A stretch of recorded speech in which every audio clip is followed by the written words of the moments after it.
we do as UXify Eindhoven is to have different kind of formats and different kind of topics to make sure that we can foster knowledge sharing within the community. And after the pandemic started, we sat down, or we actually connected through through Google Hangouts, and then we were like, okay, what do we do right now? And we started having these teams that consist of 3 events, and 3 consecutive events that is connected to one topic. The first one was the education. The second one was diversity, and the third one is sustainability, which we are all super excited about and curious about to learn and improve. And we're gonna have the first event of the team this evening. Before going into introducing Thea, I would like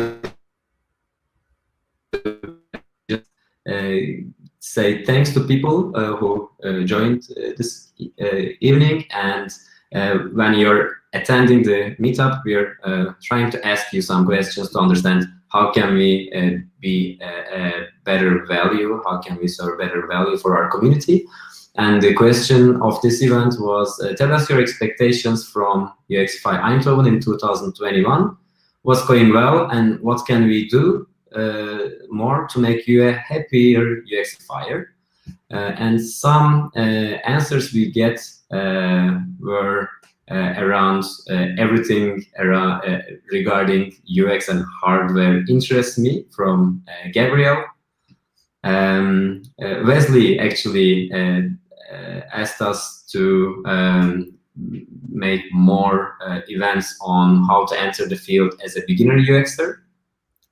There are some people, for example, Duygu, who thinks we should do more talks about sustainability. So 2 more are coming in the upcoming 2 months. And Trang also says that I love the UX meets ABC format, and you've done a great job keeping things going online amidst the pandemic. So that's also always motivating for us to read feedback like this. If you didn't have the opportunity to give your feedback on the meetup, please give your input either directly on the YouTube chat or in the survey that we're going to provide. And I just wanted to make a point that we do read your feedback, and we actually take them as input for our next events. So enough about UXify Eindhoven. Let's talk about today's talk, and that's going to be the role of iterative design for digital sustainability.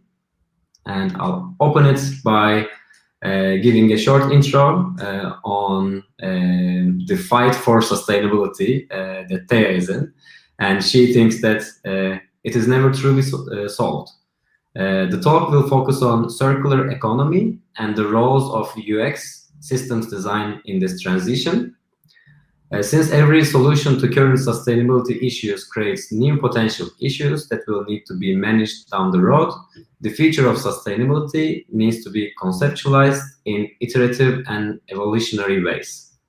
And here, Thea will walk us through how digital solutions can help us make that transition, and also we'll explore what digital waste means and how we can work on it as designers and creators. So, Thea, welcome. Hello. The floor is yours. Feel free to start with an intro of yourself and then the presentation. Once you start sharing your screen, I'll also turn my video off. For the ones who might have questions as we go along, feel free to just post them on the chat as well, and we'll try to address them as much as possible after Thea is done with presenting. Okay. Enjoy, everyone. All right. Hi, everyone. Thanks for coming. Thanks, Burke, for the introduction. And I'm not going to spend too much time right now introducing myself because my background and sustainability journey is actually embedded into my talk. I think everyone who comes to sustainability has their own aha moment. They've seen something, heard something, or done something that puts that into context. And so, I now work in the information communication technology sector as a design engineer. And all my projects focus around sustainability and corporate social sustainability. And I kind of got to where I am by having these aha moments. So I'm going to start by talking about mine. I got my bachelor's degree in fine arts in printmaking and jewelry design. And then I minored in film studies. So right after graduating, I worked in costume design for a year and a half. And it didn't really feel meaningful. And after working on Batman versus Superman, which should have been, oh great, I've worked on this big blockbuster film. I kind of felt the world doesn't really need another superhero movie. So, what am I really doing? And so I moved to New York and I used my jewelry design degree to develop CAD packets for jewelry houses. And I started getting involved in this makerspace in the West Village. And after a couple months, I was teaching wearable tech there.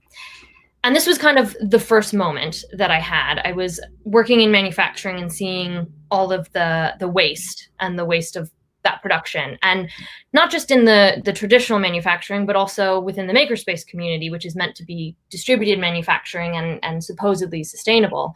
And yeah, I just kind of saw it mimicking the patterns of the manufacturing industry we were already in.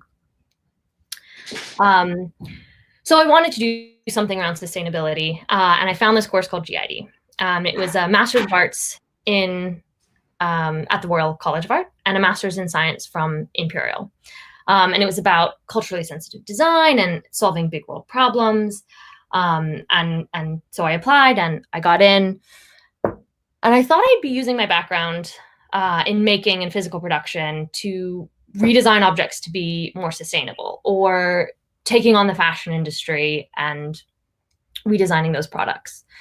At the time, I thought of the future of sustainability as this dream, and I think when we all close our eyes, we have a vision of what that looks like. It's this pinnacle point that we want to get to.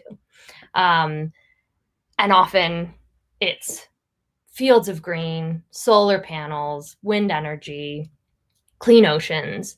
What does it mean for something to be sustainable? And one of my favorite professors in GID said to us, why is our relationship with the earth the only one where we define it as sustainable and we act like that's enough? If I called my mom and I said, oh yeah, how's your relationship with dad going? And she said, oh yeah, it's sustainable. That would be a problem. Why are we willing to accept our relationship with the earth as one that's just sustainable? So this is what I thought at the start of my sustainability journey, that we're working towards this dream equilibrium and that there was going to be a point in which we could kind of retire the work and we'd have achieved this balance. But then I started thinking that I don't really believe the world is filled with horrible people who want to do bad. We can be selfish and self-interested and too focused on ourselves. But I don't think that people designed things on purpose to get us to where we are. So how did we get here? And I started looking into, these systemic problems, and, a huge one being recycling. And we're used to these images of giant trash fields in China and even Egypt. But how did we end up with these vast expanses of waste, and specifically in particular countries? So the first waste pickers were rag and bone men in Europe in the late 1800s. And they would collect trash and transform it into more useful materials. fats and bones, mostly for soap and, handles, as well as rags that could be broken down and turned into pulp for paper. But as Europe grew economically and industrialized, it wasn't worth the labor effort to recycle these materials.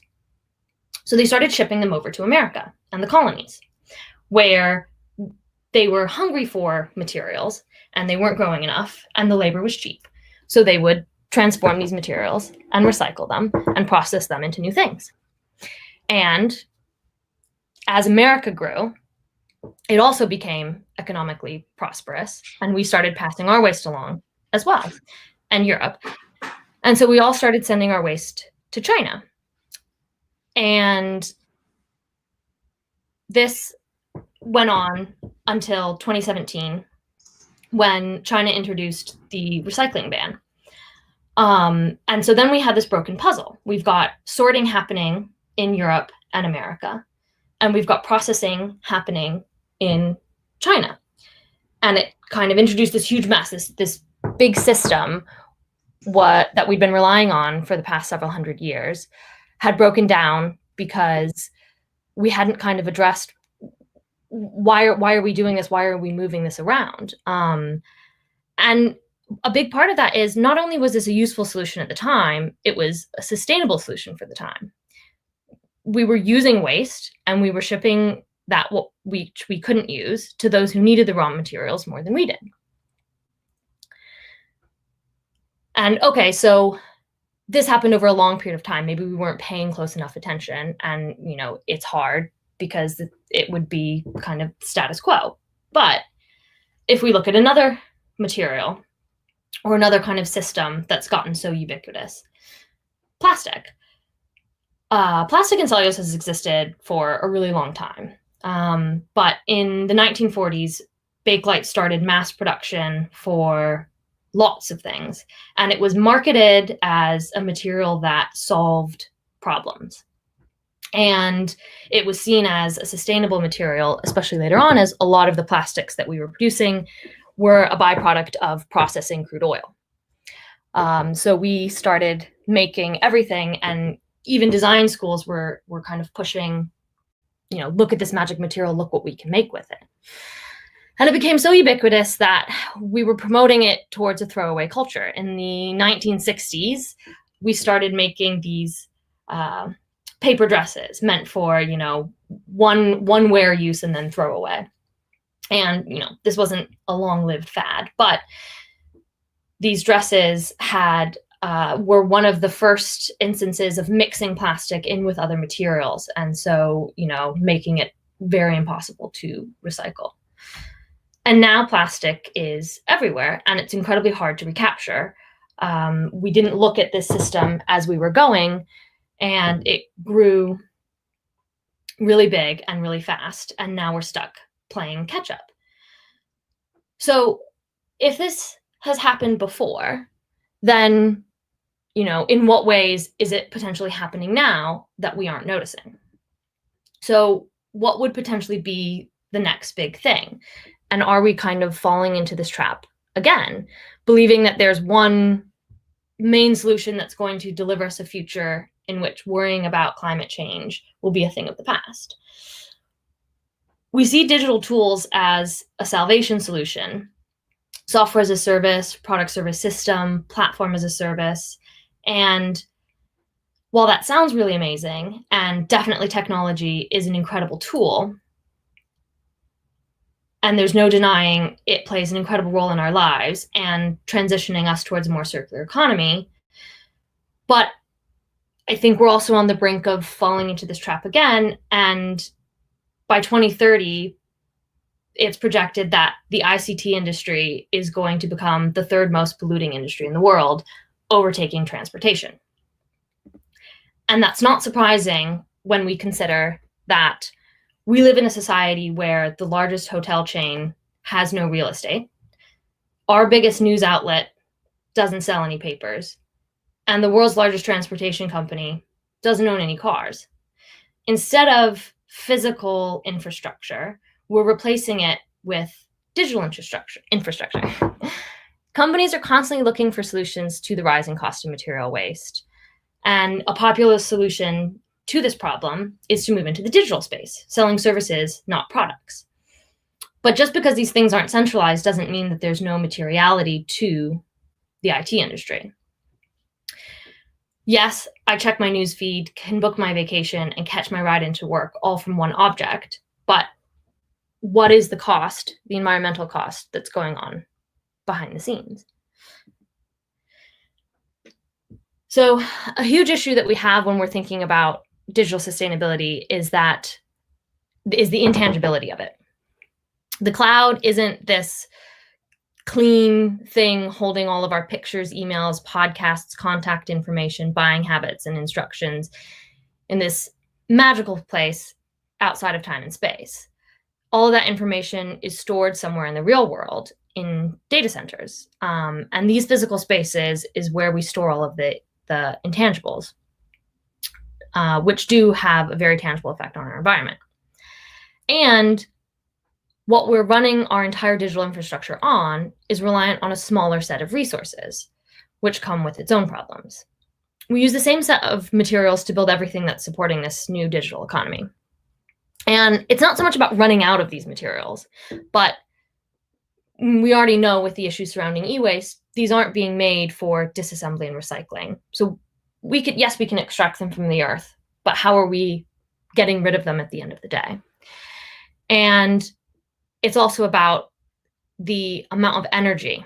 It takes energy to extract materials, and energy to recycle materials, and energy to run our entire digital infrastructure. And one data center uses the same amount of energy as 65,000 homes. And we don't actually know how many data centers exist because private companies aren't necessarily required to release that information. In the UK, there are 284 publicly owned, and that's loose reporting. And if it was clean energy, we could be okay. But I would argue that we're not transitioning towards clean energy fast enough, and the rate at which the internet is growing is just exponentially fast. And it's worrisome just how quickly the digital can grow. With recycling, there was a long stretch of time until it became problematic. With plastic, it was shorter. And digital, it's happening so fast. And it's helpful for us to think about these intangibles in a physical way, as we're physical beings.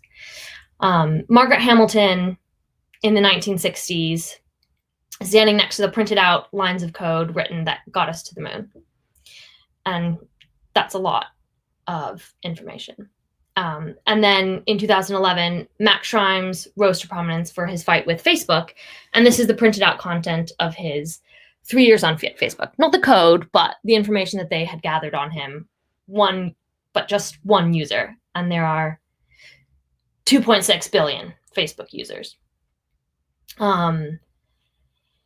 And what really put this into context for me was Richard Ray wrote in 2017, at 487 billion gigabytes, if the world's rapidly expanding digital content were printed out and bound, it could form a stack that would stretch from Pluto to Earth 10 times. The internet is the largest thing that we're going to build as a human species. And okay, so that's depressing. If digital isn't our salvation, how are we going to get to the dream? And is it even an achievable milestone? Well, yes and no. Our dream sustainable future isn't going to look like what we imagine it's going to look like, where we reach equilibrium and we never have to worry about it again. It's going to be more of a process of checks and balances, of not overloading one solution and counting on it to solve all of the problems. There's nothing wrong with physical products. There's things wrong with our systems that are in place. And it's not necessarily about shifting everything to digital. It's about finding this balance between the two. And it's helpful to look to the circular economy as a framework because it talks about this balance. And it's about consistently kind of checking in. And the reason that it's so good at this is it's based on a biomimetic process of feedback loops. And at the end of the day, a feedback loop is a biological occurrence wherein the output of a system amplifies the system with positive feedback or inhibits the system with negative feedback. And we do this with product development all the time. We build in these touch points to get this feedback so that we can be in a constant state of growth and iteration for better services, better products, better systems. So the circular economy framework is mainly built around concepts concerning tangibility and keeping materials in use for longer and never letting them end up in a landfill. But this can also be helpful when we think about the intangibility, the way that we're building our software services and making sure that we're looking at, okay, can I recode this to use less energy? And I think recognition of the issues surrounding digital sustainability is itself a sign that this system of feedback loops is working. We're noticing the effects of our unsustainable habits in the digital sphere. And that's giving us the opportunity to mitigate these early on, rather than waiting until the problem is all-encompassing, the way that we have with recycling or the plastic crisis manufacturing. When we get too stuck into a difficult system to change, and then the change that happens is incredibly slow. So what can we do? Well, one of the first things is, be a good digital consumer. And one great way that we can do that is to get rid of what we don't need. So browser tabs are a common problem for everyone. You're working on something, you've got 80 browser tabs open. And that's not draining that much energy, but it's constantly sending out for new packets of data. And especially if you have a news website or something open, I think it's every 2 seconds it sends out for a new packet of data. And that can add up to a tremendous amount of energy being lost. Streaming services, when we leave them on as background noise, or we're not really paying attention. Netflix is one of the biggest data consumers of energy, and 61% of all online activity comes from video. Another way is letting go of data. Amanda Sopkin talks about in her TED Talk, Skeletons in Our E-Closet, how this kind of intangibility of the digital space leads us to hold on to things that we wouldn't if they were physical, simply because we run out of space in our rooms. But we don't think that we're running out of space when it comes to digital. So things like that would be, do I still have a MySpace page open? Do I need that to be, sitting on a server and taking up energy? No, not really. I'm probably never going to use that again. And a recent study that was done reported that there's actually 41% of data hasn't been touched in 3 years. So it's sitting there, it's costing us energy, and we're not actually using it. Another thing that we can do is curb our consumption. Unnecessary emails. If every adult in the UK sent one less thank you email a day, it would cut 16 tons of carbon each year.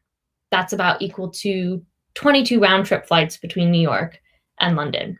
And I think the study also said that the amount of the people who are typically sending these thank you emails are within walking distance to one another. So you're at the office and you're sending an email instead of just talking to someone. And there's also, if you're using a particular service for that, like Slack, emails weren't necessarily designed to be used as IM in the way that we do. So it's actually more sustainable for you to be using Microsoft Teams or Slack to send those kinds of back and forth. And this is an example where, we didn't think, when email was introduced, it's not bad that it takes 4 grams of energy or equal to 4 grams of carbon every time we send an email. But we need to know that that's happening so that we can shift our habits.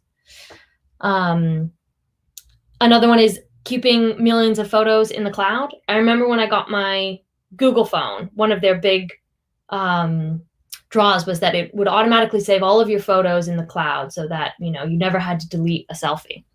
And pictures are one of the biggest data drags when you're downloading, and it's just, thought of like, do I actually need, hundreds of selfies on my in my cloud? And it's not even, I would delete them if they were on my phone, but it's making it so easy to just keep them externally from me that I forget about them, and then they just stay there, and it's leading to this larger problem of we're just building more data than can sustain us. And then if you have a personal website, making the conscious choice to green host it. There's lots of data centers now that run on clean energy and advertise that, and it's a choice that, if you're going to be hosting websites, you can make that choice, which is a good one. And the last one is consider your content. Does this really need to be out there? Again, similar to the emails, do I need to be retweeting what Kim Kardashian has said? And Tim Frick has, he's the author of a book and a TED Talk about, are we tweeting our way to a warmer planet? And he breaks down the overall carbon cost of just Twitter, and it's a lot, and it's just that it adds up so much over time. But even more importantly, be an advocate within your own work. As I just mentioned, Tim Frick, he started Mighty Bytes in the 1990s. And this is, I think he was probably one of the first people to ever start talking about digital sustainability and our role as designers within this space. His company, Mighty Bytes, is a B Corp, and what they do is web development and UX design, but they're focused around delivering content that is going to impact the planet the least, and they provide their clients with information on the environmental impact of their digital footprint. And a couple of things that he's argued for is obviously green hosting. So everything that they do is green hosted. And then just making conscious decisions when it comes to design.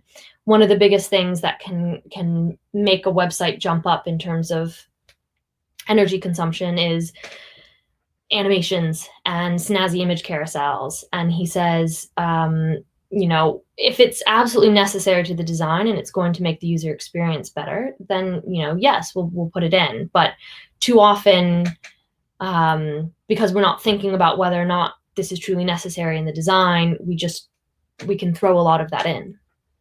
And then the other example that I pulled for you guys, which I thought was good, is Danny van Kooten. He's a Dutch programmer and designer, and he gave an interview to Wired a couple months ago, and he is a great example of being an advocate within your own work, because he really wanted to do his part for the planet, and he was thinking that it's about not eating meat or not flying. And then he realized that actually the single biggest thing he could do was in the digital sphere within his own work. He is the developer for a WordPress plugin that you can embed into your WordPress site for MailChimp. So you automatically get the email listservs. And the plugin adds several thousand lines of code to every WordPress site that implements it. And this means that sending the data from the server to the browser, it's costing more energy and it's making the website bigger. So what he decided he could do was trim his code so it would send less data. And he estimates that he reduced the world's monthly CO2 by 59,000 kilograms per month. And that was in about 2 hours. So more than just, oh, I'm going to cycle or not use plastic. He could build something that would help make a reduction overall. And then the last one is you. I think too often when we consider sustainability, we want to know what one habit can we change. But it's not about whether I never use plastic again, or I always cycle to work, or I choose to take the train instead of fly. Of course, those are important things, and I'm going to continue to do them. But I realize that climate commitment is bigger than that. It's about this framework and small changes and roadblocks down the way. So I think it's on all of us to kind of embed that thinking within our own work, the same way I think about diversity when I'm designing PowerPoint presentations, and not going with my automatic bias, which is maybe to make all the personas white men, but actively thinking, no, actually, I'm going to make only one of them a white man, and then the rest of them, or none of them. But sometimes I get scolded for that. And so what are some ways, I would put it on you, what are some ways that you think that you could do that in your daily work as a UX designer? And some examples, I think, of successful ways that in which people have done this is a group of student designed an Instagram filter that can reduce the file size of a photo by 40%. I think a big way that I do this is avoid tech for tech's sake. Training a single AI model can generate up to 5 times the CO2 for the lifetime of a car. So that's like owning 5 cars. And, similarly with things like blockchain, I think if it's the right solution, it can be a helpful solution. But if it's just because it's cool or because it's new and because we don't think that there's any reason not to, I think it's reminding myself that embedding these things just because they're cool isn't worth it, and being an advocate for that. And again, as I mentioned, with Tim Frick, bogging down websites and digital design with larger IMR files than necessary. I actively work to avoid doing that in my own web development projects. And I'd be interested at the end of this, if you guys can think of any ways off the top of your head in which you'd be able to make a difference in your everyday work. So I didn't time this before, and so I think I might be early, but I'm going to end with my favorite quote on sustainability by William McDonough and Michael Brongart of the Cradle to Cradle method. And it goes back to my point earlier of, I don't think that there's this end goal, but it's going to take all of us, and it's going to take forever.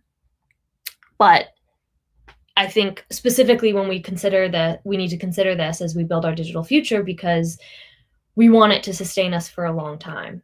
And I think we need to avoid getting stuck into a place as we have with our physical infrastructure, where it's so slow moving and it's so difficult to make these changes and change people's habits, that if we start thinking about it now, it will never become a huge problem.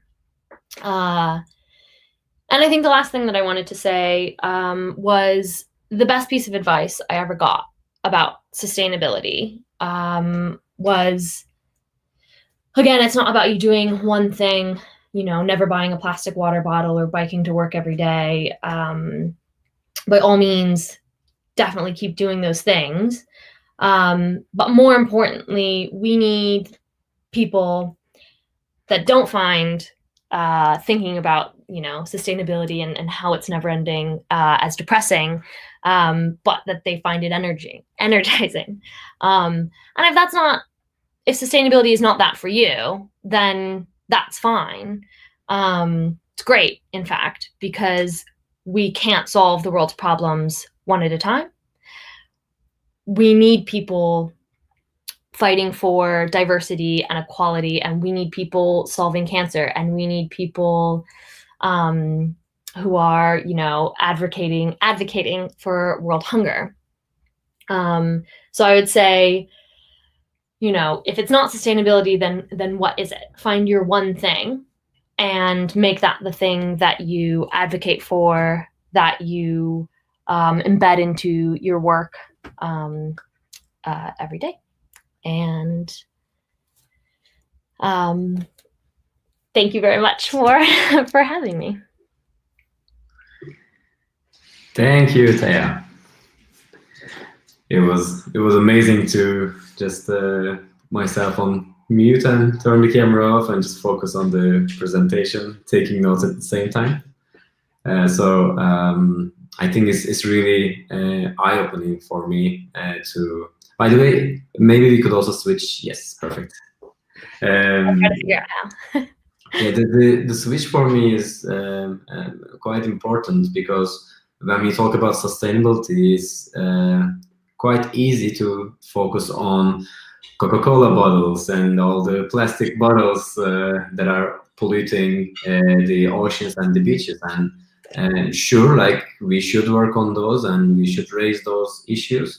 But at the same time, the footprint of digital solutions in physical world is not something that comes firstly in our minds. I think when we talk about companies like Google, Facebook, the first thing comes to minds are privacy, and this where the most of the focus is going towards. And it's great as well, but I think with that mindset, it's easy to miss the sustainability part.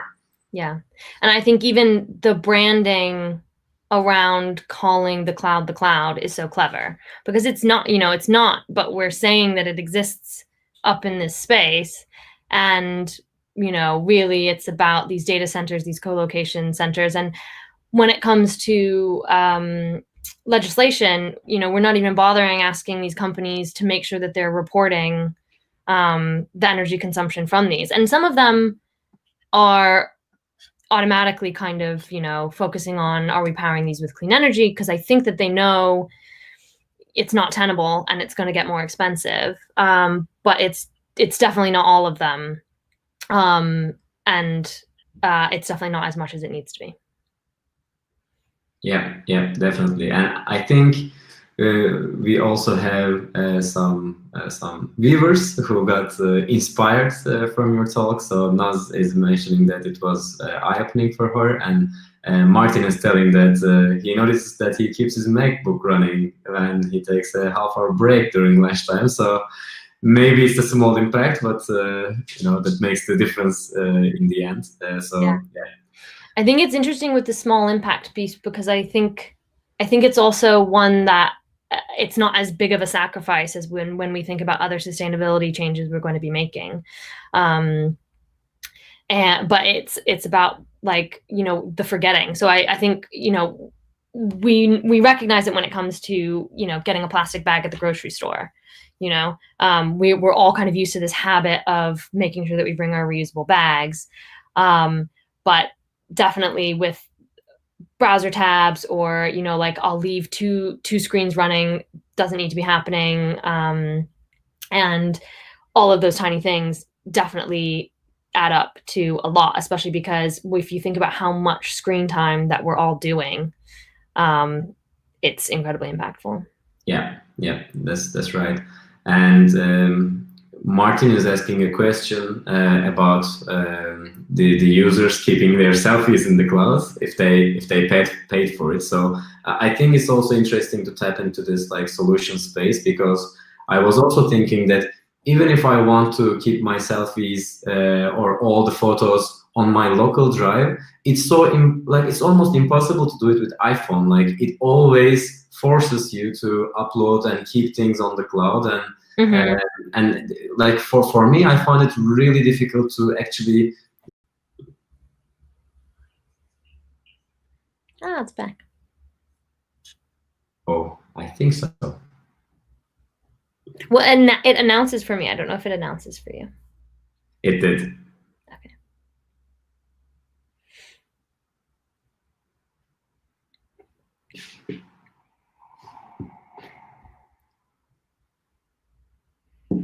All right, we're back. So that's great news. We have lost some viewers, as I can see, and this happened to us in the last event as well, and we have no idea why this is happening. So we'll make sure to check it with Jitsi, the streaming software that we use, and also with YouTube. But at least we know how to get it back now if it happens the next time. And that gives us also the opportunity to close off with the questions that we had from our users. So we were just talking about the iCloud photos, and yeah, what could be a way to solve this problem without maybe also putting it too much on the user side, or maybe even like motivating the user to take the right steps towards sustainability rather than the other way around? I think with that one, it's interesting because there's a huge piece of of just, you know, pushing these companies to make their data centers green, and then we're not going to have to worry about it. Beyond that, I think it's, why do we keep all of these photos? I mean, I know for myself, it's just like I take a lot, and then and I want to have them, but at the same time, how often am I really going back and looking through those? And do I need 20 of the same shot? And especially because we've gotten used to digital cameras, we're like, well, we can take as many as we need. We can take as many until we get that perfect shot. But then I would argue it's just like, once you have that perfect shot, keep 3 from that. You don't need all 50. And, you know, I think part of the question was, you know, what if the user is paying for it? You know, yes. And I would say that's the same as, you know, paying for your plastic bags or paying for your, you know, maybe you're paying your part towards something, but it would be better to just reduce the impact that's happening overall, because especially as the digital space isn't regulated as well as we've gotten to with agriculture and manufacturing, that money isn't going towards fixing that specific issue. It's going towards the company's profits. So that's also the problem, and I think if it's all up to the private sector, that's very difficult to cope with this situation. So the governments are mostly called out to be like the parents, maybe for such organizations. Yeah. But maybe we also need that kind of parenting in certain cases. I think it's interesting too, though, because working in a consulting role at SAP in the innovation labs, consumers have a ton of power to force these companies to change, especially in this kind of age of you know, Twitter and Instagram, and, you know, we're kind of sharing and we trust one another's content now almost more than we trust what the news is telling us. It's, you know, I saw this person's Facebook Live video while they were at a protest. I trust that more than what the newspaper's reporting the next day. Yeah. These companies are afraid of being outed. And so there's this kind of healthy respect that's happening now with the corporate and consumer that we didn't have in the 80s with manufacturing. You know, I think Nike was one of the first companies to come under fire for their factory practices. And it was at that point, you know, we were outing them but in these huge documentaries. Now it's very easy to do. And so it's very easy to kind of search and decide whether or not you like what a company's doing. So, you know, a thing that we can do is kind of, you know, put that pressure on them to use and hasten the transition to renewable energy. Yeah, that's true. And now that ironically we have that power with the existence of these digital tools. I know, it's kind of a... Yeah. Cool. I'll go on with the other questions from the viewers. So Deborah Pelders is asking, do you think it is better to save media on a hard disk or in the cloud? And while, of course, minimalizing the amount. So I think the minimalizing the amount kind of seem to be sticking with people. But yeah, what will be the difference then between the cloud and a local hard disk? So the cloud is constantly running and it's constantly sending data packages. Whereas if you keep it on a personal hard drive, you're only kind of turning that on and running that energy at the point that you're connecting to it. So I would say a great fix for the photos that we were just talking about previously is take all of those off your phone. Don't save them in the cloud. Save them on an external hard drive. And when you're going to dig around for that photo, plug it in and access it. You're going to be using a lot less energy. The hard thing with that one, and it's what we face with kind of plastic in general also, is convenience. Once we're used to something that's incredibly convenient, it's incredibly difficult to choose to do something else. Yeah. Thanks for the answer. And Kelly is asking, how do you see the connection between diversity, social equity, and environmental sustainability? So that's an interesting question because the diversity topic was also the previous topic that we had, and if you can make a connection between those, I think it's interesting because I used to think of sustainability, and I think a lot of people do, as a purely environmental thing until I was in China and I went to a lecture and Enzio Manzini was talking about social sustainability. And so sustainability is now kind of more of a term for, anything that essentially want to improve, but also as if there's this, pinnacle point. And so I would say that there's a relationship there in the same sense as I think with diversity, it's not about, we're not going to achieve diversity in any of our lifetimes, because I even have my own gender biases. And I would say, I'm a woman and I can't design that perfect solution for gender equality because I'm coming from, so we can only get incrementally better. So I would say a way that I see those three kind of coexisting is our approach to them. And I think, the more frameworks that we can have that kind of focus on this, okay, where in my own daily life can I build in these touch points to remind myself to change these habits or change these behaviors? It's the same with all of these kinds of issues. Where can I remind myself and then just consistently reevaluate what I can be doing. Yeah. If that answers the question. I think it does. I mean, it also is all about doing the parts that we can do, and I think that ties back to how sustainability is maybe something that will never be attained fully, just as maybe diversity. But if everyone does their own parts in their roles and in their lives, we will get to a much better place than we are right now. Yeah. Awesome. We are just past the 1 hour mark, and I would like to have the closure, unless we have more questions. So just looking at the chat to give the audience a chance to ask questions one more time. Because we had been off for a while, so it might have impacted some.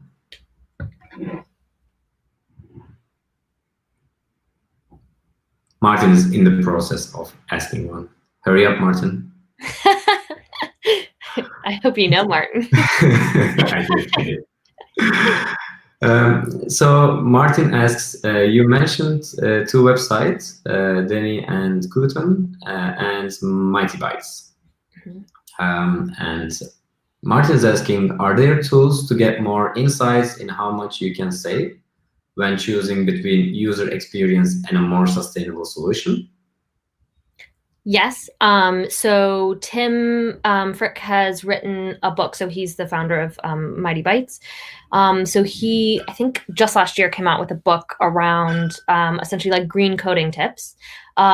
This is also, it's still kind of a fairly new space, but there's a few people who have written kind of how-to guides on green coding, which is kind of, it's only just starting to become a term. It's the same thing as like lean coding, or just, you know, how can we do just the same but with less? Berke had told me that after the talk, you guys send out kind of resources. So I have all of those for you guys. Perfect. So with the newsletter of the next month, we'll be sending Thea's recommendations around the topic of sustainability. So you guys will have more insights on those as well. All right, so I have one last question, and that's going to be about the way you work. So in my experience, I've always found it at times challenging to bring up topics like ethics at the work environment, and in a way, it is a responsibility, and you have this inner trigger to start these conversations. But it also can get at times difficult to have such conversations with the colleagues. I'm wondering what your experience is to talk about sustainability with your fellow designers and developers. Yeah, I think it always is, and I think the thing that I think I was already kind of this vocal and such a huge advocate for it when I first started, that at my position that I'm at with SAP, I just kind of had to get used to the title of like, oh, Taya's always going to talk about sustainability, like she's gonna, you know, and in a way, it's kind of, you know, it frustrates me because it's just like, okay, I can tell that you're making fun of me, but at the same time, it's also been really good because everyone knows, it's just like, oh, Taya never shuts up about sustainability. Whenever they have something or an opportunity or a presentation and they're not sure, they come to me, and they should, because I'm going to advocate the best for, you know, the right things, instead of having someone kind of, okay, I'm going to Google, you know, what I can learn about sustainability really quick and try to tie something together. So it can be difficult. It can especially be difficult when you're going against what the client wants. And I think it's just being armed with, you know, the couple of quick facts I have about, you know, like why it's important, and I think also kind of saying, you know, is this going to improve, like, especially when it comes to web design and stuff, like, is this really going to improve the customer experience? And if it's just about, you know, oh, we think it looks cool, you know, I try to talk them away from that. And then the thing is, I just don't put that in front of people. Like, I don't work with, I'm one of very few designers in the team. So I just don't put those kinds of things in front of people so that they don't know it's an option. So like self-filtering. Yeah. Okay, yeah, that's really cool, and we really hope that you keep talking about such important topics, and also for the future, if you would have any more things that you would like to share with our community, you're always welcome. Oh, thank you. Yeah, it was fun. Anything else that you would like to share with us, with our community? No, it's been really nice because of COVID to get involved with you guys. Kiara kind of introduced me and several other GIDs, and I've watched a couple of the topics, and it's been great discussions, and it's been, yeah, really good to get involved and to do one. So I hope the virtual stuff continues after COVID has been fixed, so that I can continue to participate. Awesome. At least for the next 2 events about sustainability, we know that they're going to be online, so we'll be happy to see you with us. Great. All right. Thanks a lot for joining in. Taya, first of all, a really important topic and amazing presentation. Thanks a lot for answering all the questions that our audience asked as well. And thanks a lot to all of you guys for spending your evening with us. We do have a survey, which is included as a link in the description of this video.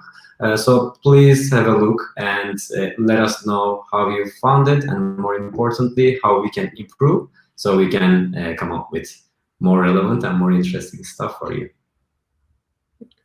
All right. Have a nice evening. Bye-bye. Bye.